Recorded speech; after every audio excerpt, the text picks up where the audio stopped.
Once upon a tabletop, some adventurers gathered to engage with their community and go hunting.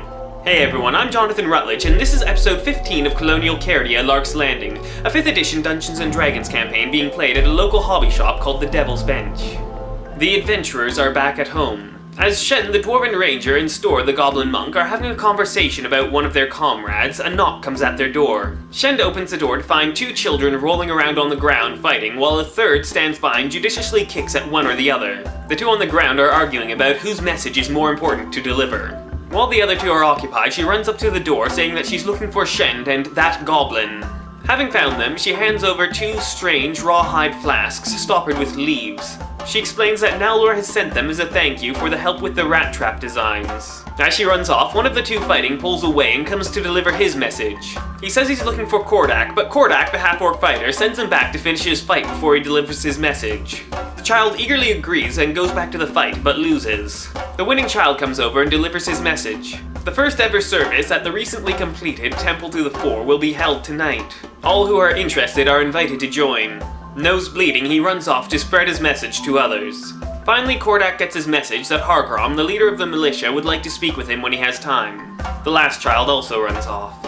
Examining the contents of his strange flask, Shen determines that it's a potion of healing. This generosity from Naldor is surprising, but not unwelcome. Before they close the door, another visitor shows up.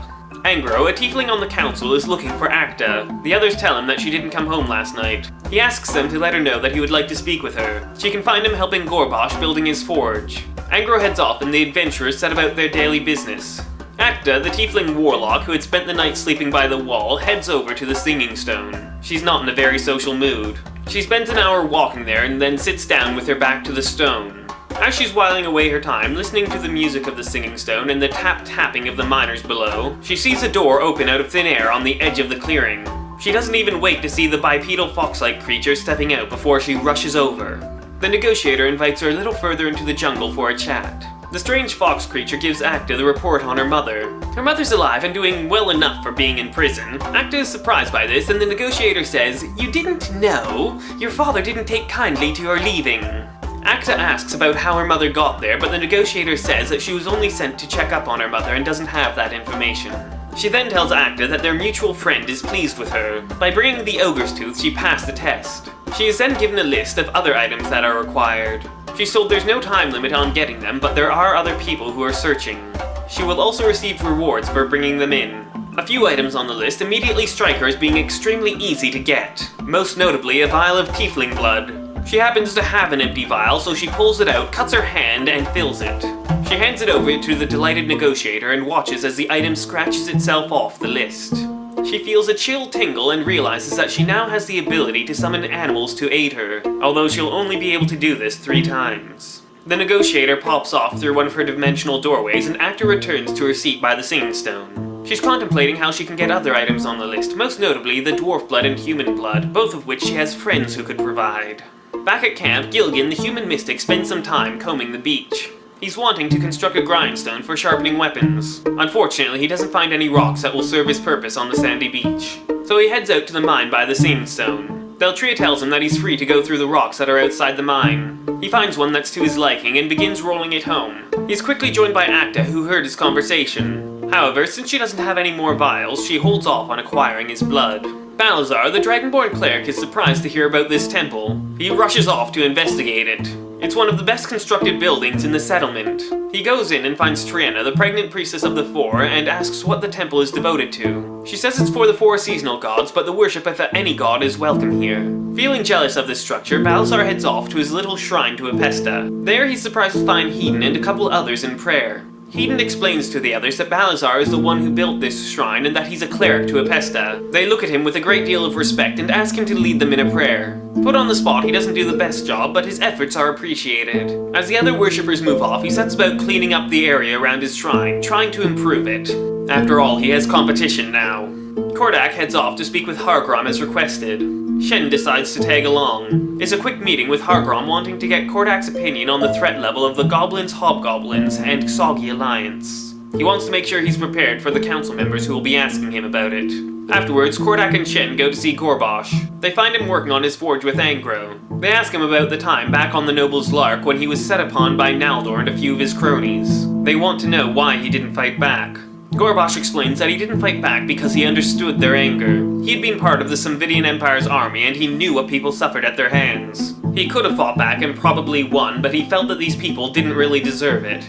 He'd seen enough innocents die. Kordak is very impressed by this. Nevertheless, he and Shen warn him to be careful of Naldor. When weapons start coming out of the forge, they don't want Naldor to be able to build his own private army. Gorbash agrees that he'll be careful, and the two head off. On their walk home, Gilligan remembers the message for Acta and delivers it. He's taking a stone over to the forge anyway. The two arrive, but seeing Angra nearby, Acta leaves. She first goes to Naldor's shop looking for more vials, but finds out that almost all the glass around has been broken. Grumbling, she heads home and rifles through all her companions' possessions, searching for anything that might be on the list. She doesn't find anything and doesn't do a very good job of covering her trail. Back at the forge, Gilligan talks to Gorbash about making the stone into a grindstone. Gorbash thinks it's possible even though the stone isn't ideal. It will work, but it won't last for a long time. Gilligan is okay with this and goes to visit Naldor. He trades a bunch of items for a hammer and chisel and heads back to start working on the stone. In the evening, everyone shows up at the temple for its first service. Although Balazar skulks around outside and doesn't actually go in. The small temple is packed full. Triana delivers a stirring sermon that, while it does focus on the 4 seasonal gods, is still open to all of the other gods as well. At the end, she draws everyone's attention to Gilligan, thanking him for his help in getting the temple completed far ahead of schedule. Astounded by the attention and the applause, Gilligan has no idea what to say. The group heads home for the night to find that someone's been going through their beds and belongings. When dried blood is found in the beds, attention is drawn to Acta and her wounded hand. She denies everything, but no one believes her. She tries to claim that her hand got cut helping Gilligan roll his stone, but the wound has clearly been made by a blade. Balazar is particularly annoyed about how much she's lying to them. However, Shen tries to calm the situation, saying that all of them have secrets that they haven't shared. When Balazar persists, Kordak asks him about his past. The Dragonborn is flustered and confused about how this came to be about him. He eventually reveals that he doesn't actually know who he is. He awoke one day shortly before boarding the Noble's Lark with no idea who he was. All of what he assumed were his own belongings were there, and he learned his name from his clothes. Because there are so many Dragonborn involved with the Samvidian Empire, he's afraid of what his past may be. He's even more afraid of what people will think of him if word of this gets out. The group finally goes to sleep.